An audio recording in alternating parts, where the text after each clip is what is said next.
Kërkesat e studentëve shqiptar të ngritura përmes protestave kanë ndezur përplasje të reja në skenën politike. Debati u zhvendos mbrëm edhe në studion e emisionit Debat në Shenja, ku përfaqësues të BDI-s dhe Vlenit u përballën me akuzat të drejtpërdrejta për mungesë force politike. Abul Selam Selami nga BDI-ja, duke folur për jurisprudencën në gjuhën shqipe, po edhe implementimin e ligjit të gjuhëve, që ishte një nga kërkesat e studentëve, akuzoi ministrin e drejtësisë Filkov se po e interpreton ligjin për gjuhët me qasje nacionaliste. Qasja e gabuar është vetë del menjëherë nga ministri i drejtësisë. Pse?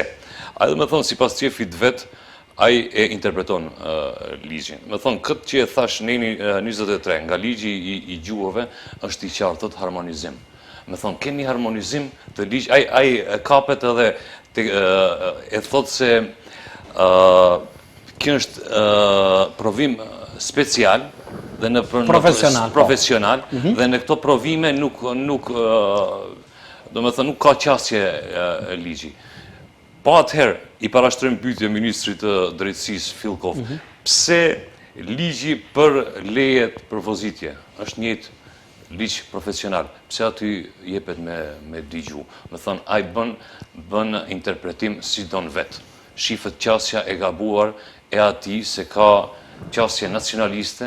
Ndërkaq, përfaqësuesi i Vlenit, Afan Elezi, nga njëjta studio deklaroi se po punohet për zgjidhjen e çështjes së provimit të jurisprudencës, e cila mund të marrë kohë për një periudhë brenda 2 muajsh. Punohet në këtë drejtim për të zgjidhur kjo çështje, meqense qytetarët duhet ta kenë parasysh se prej kur ekziston Maqedonia si shtet, provimi i jurisprudencës asnjëherë nuk është dhënë në gjuhën shqipe.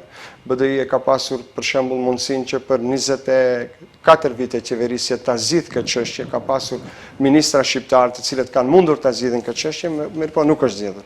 Me vetë faktin se ne flasim për një temë të tillë, kjo nënkupton se nuk është zgjidhur në të kaluarën dhe normalisht që ne i jemi qasur seriozisht kësaj çështje, ku edhe takimi i sotëm e tregon seriozitetin, do me thonë tashmë po punohet në këtë drejtim, besoj se mund të jetë ajo periudha kohore të cilën ne e themi në vazhdimsi për shumë shpejt çështje 2 muajsh për shembull, derisa të vjen deri te zgjidhja konkrete. Elezi tha se në të kaluarën studentët nuk mund të organizonin protesta për shkak të pengesës nga politika, ndërsa sot ata lirshëm mund të dalin dhe ta shprehin mendimin e tyre.